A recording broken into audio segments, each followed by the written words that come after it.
Hey everyone, Luke here. Today we're going to be going over a quick video on how to operate the MSR WhisperLite Universal Stove. I had to look at the tag on the stove to actually get that right because it's a long name.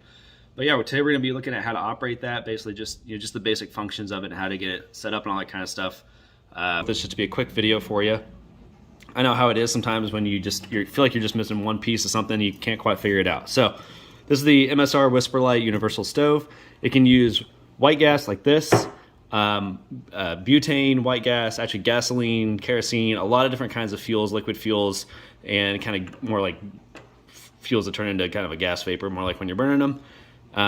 We're going to be walking over mostly how to do the white gas today. So if this is the piece you're missing, this is what you're looking for when you want to convert it into basically being a canister stove. You take off this little nozzle right here, and you put this guy on instead, and that way you have a canister fuel stove, and that's pretty much it. So that's what you're looking for, then great. We're gonna try to answer your questions as we go. So here's the stove. When it comes stored, if you're just trying to figure out what to do with this, the flanges normally come like this, and you can actually just rotate them out to create an actual nice stable stand for you. So if that's what you're looking for, there you go. Here's the nozzle for the white gas, liquid fuel, kerosene, all that kind of stuff. So if that's what you're looking for, there you go. All right, so I've already pretty much loosened the cap on this, but this cap is normally based like a pill bottle cap where you have to kind of push in and then turn to release it. And I already have fuel in there for us to just kind of crank through this as quickly as we can here. But the basic premise is that you attach this to the nozzle or to the line here by attaching this pump function, this whole pump assembly here, to the nozzle. And I'm going to show you how to do that. And then once you pump enough air into the bottle here, it creates pressure so that when you release the valve right here, lefty loosey, righty tighty, when you release the valve right there, it creates pressure, or releases the pressure, so the fuel moves through the line and it ends up in the tray right here. All right, I'm just gonna zoom in for you. It ends up in the tray right there at the bottom with a little bit of liquid fuel. You light it, and then that's how you get your stove, and that's where you get your flame, and then you just basically adjust the pressure on the nozzle for how much flame, how much heat you need while you're cooking, okay? So I'm gonna show you this in practice now. Here we go. So like I said, I already basically took the cap off, I already loosened it. But yeah, you're just gonna take the cap off. Oh gosh, there we go. You're gonna take the cap off. Let me pick this up a little bit. All right, and then usually what I do is I put the line in first, and then I kind of hook it in like that, right? Okay. And then when you're tightening this down, you really do want to tighten it down as well as you can, because this is where all the pressure is going to be. You want to have that nice and tight so that no pressure is released. Otherwise, you're going to get liquid fuel kind of spitting up everywhere once you build up too much pressure. So this right here is the input for the nozzle right here. Okay, so this nozzle goes into that. So we're going to do that for you. What I actually like to do is pump this and prime it before we put the nozzle in. It's just a little bit easier. Now, if you have your canister is halfway full, it's about 20 or 30 pumps. If it's less than halfway full, it's about 30 or 40. In my experience, it's actually taking even more than 20, 30, or 40 to do it, so make sure your nozzle is tight. All right, we're gonna just pump this really quick.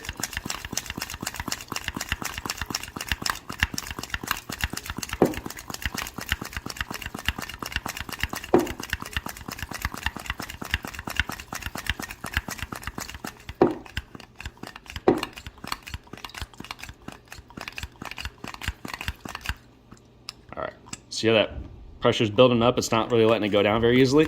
That's good stuff. Okay, there we go. So now I usually kind of put the nozzle on here. All right.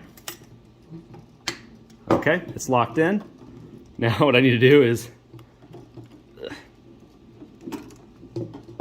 hold on, there we go. Do that. Okay, and then this piece locks in right there. So see what I'm doing there? All right, now the stove actually just lays on its side, or excuse me, the canister lays on its side. And you have the stove here. I'm gonna move this way back. All right, I'm gonna adjust this down again. Now what we're looking for is I'm going to be releasing the pressure on this valve very slightly, because I wanna get just a little bit of fuel buildup in that tray right there.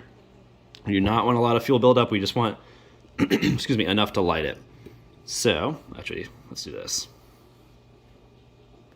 See if I can get fancy.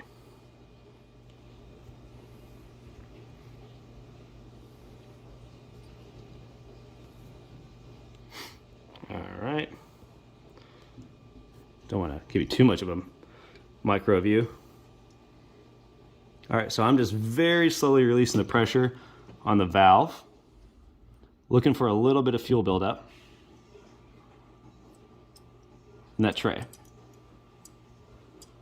Okay, so I closed up the pressure on the valve. It's completely tight. I'm going to show you why. See that little bit of fuel right there? All right, so here's the fun part. I'm going to move everything back. There we go. Take that down. You don't want any accidents. I'm going to move the tag away. Okay, everybody ready? There we go. You're gonna have a little bit of kind of extra flame. It's gonna crackle weird. It's gonna look a little strange. What we're basically doing here is priming it. So this valve right here is completely tight. I have nothing going on in that valve. I'm just letting this build up. It's burning off that fuel a little bit. It's kind of creating this extra spout of flame here. This is going to cool down eventually. And once it does, you can actually start cooking on it. And then you kind of re-up the pressure, or excuse me, release the pressure on the valve again. So sorry about that, I dropped a lid. And then you can release the pressure on the valve a little bit and give it actually a little bit of extra fuel again. But you just want it to build up a little bit right now. So we're gonna let it do that for a second, and I'll come back.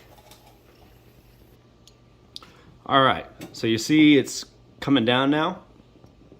I'm just gonna put a little bit of extra fuel in there. I have released the pressure on this valve by the tiniest amount, and it's given us a nice heat. All right, my hand is up here, and I can feel that. Very hot. I have almost no pressure on this at all. So you just leak in fuel when you need to.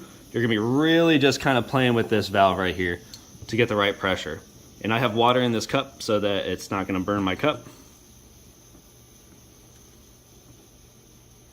And there you go. That's how you run it.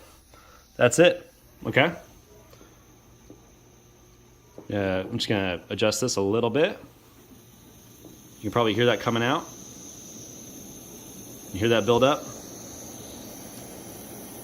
There you go. That's all there is to it. Okay, I hope you enjoyed the video, guys. Enjoy this kind of content if this was helpful for you. I hope it was. But yeah, like the video, subscribe, comment. If there's anything you want me to talk about or demonstrate for you, let me know. I'd be happy to try to meet those needs for you.